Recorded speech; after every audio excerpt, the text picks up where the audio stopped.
जैसे जेल चलाने के नियम एक बार मुझे पता चला कि क्या है, मैं एक बार गिरफ्तार हुआ, ऐसा तो होता रहता हम लोगों के साथ। जब ये गेट करार सही हुआ था तो एक अंग्रेज अधिकारी, एक यूरोपियन अधिकारी जिसका नाम था आर्थर डंकल, जिसने डंकल ड्राफ्ट बनाया था, वो भारत की यात्रा पे आया। हम लोग बहुत गुस्से में थे कि इसी आदमी ने देश का बंटाधार किया, सत्यानाश किया, गेट करार इसने सही करवाया, डंकल प्रस्ताव बनाया, इसको हम भारत में नहीं घुसने देंगे।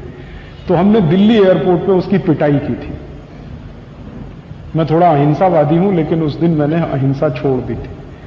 आर्थर डंकल को हमने जूतों से पीटा था और एयरपोर्ट के लाउंज में पीटा था, पुलिस के सामने पीटा था, और उसको हमने भागने के लिए मजबूर कर दिया था। वो भागा था लाउंज से और रनवे पे दौड़ गया था। मैंने कहा था कि दूसरी फ्लाइट लेके फिर वापस स्विट्जरलैंड चले जाओ, यहां घुसने का नहीं दिल्ली में।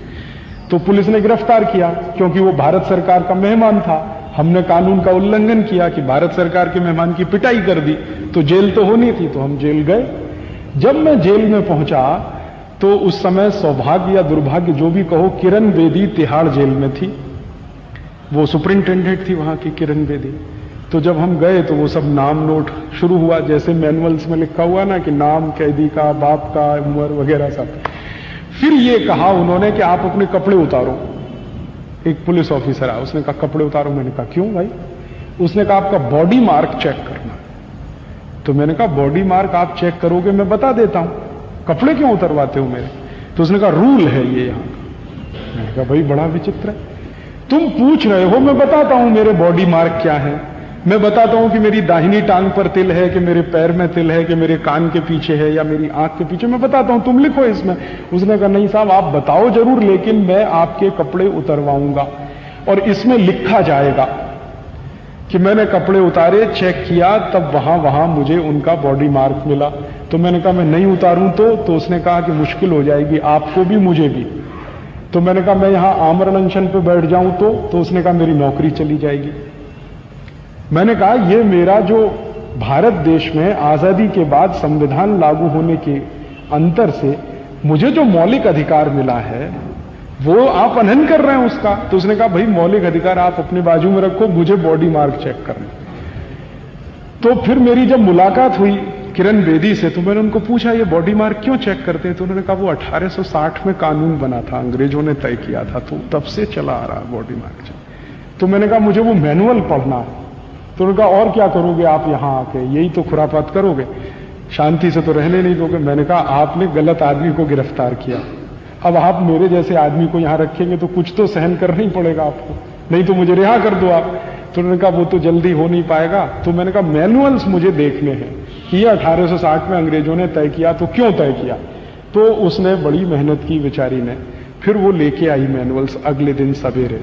वो मैंने पढ़ा तो उसमें लिखा हुआ था कि भारत का कोई भी कैदी अंग्रेजी अधिकारी के लिए कैदी से ज्यादा गुलाम है और उसका अपमान होना ही चाहिए, इसलिए आपको कपड़े उतरवाने पड़ेंगे। बॉडी मार्क चेक करना कम महत्व की बात थी, आपका अपमान करना है वो महत्व की बात है। तो अंग्रेज अपमान करते थे हमारा क्योंकि हम उनके गुलाम हैं, तो गुलामों का अपमान कदम कदम होना ही चाहिए, ये अंग्रेज मानते थे, नहीं तो गुलाम भड़क जाएगा। अंग्रेजों की थ्योरी थी कि जिनको आप गुलाम बनाते हैं हर कदम उनका अपमान करना आपका धर्म है, नहीं तो वो गुलाम आपके खिलाफ बगावत कर देगा। तो हर कदम उन्हें हमारा अपमान करना था, इसलिए उन्होंने बॉडी मार्क चेक करने का कानून बनाया। और हमारी ये मूर्ख सरकारें 54 साल में उस कानून को बदल नहीं पाई आज तक, वो आज भी है कानून। खुदा न खास्ता गलती से आप किसी दिन गिरफ्तार हो जाएं और आपको जेल जाना पड़े तो आपका भी बॉडी मार्क चेक होगा, भले ही आपको कितना ही अपमानजनक लगे। और यहां कोई मानवाधिकार संगठन ये सवाल नहीं उठाता कि बॉडी मार्क क्यों चेक किया जाता है। जब कोई आदमी सामने से बताने को तैयार है कि मेरे ये बॉडी मार्क हैं, फिर आप उसको चेकिंग क्या कर रहे हैं? तो वो चेकिंग से ज्यादा आपके कपड़े उतरवा कर आपको नंगा करना, ये आपके लिए अपमान है और उनके लिए स्वाभिमान है। वो सिस्टम उन्होंने चलाया, वही हम चला रहे हैं पूरे देश में। नहीं बदला कुछ भी, जेल मैनुअल्स के एक भी कानून नहीं बदले गए इस देश में। दोस्तों सबसे पहले तो चैनल सब्सक्राइब करें, फिर लाइक, कमेंट और शेयर करें, और हाँ, हमारा एंड्रॉयड ऐप डाउनलोड करना ना भूलें।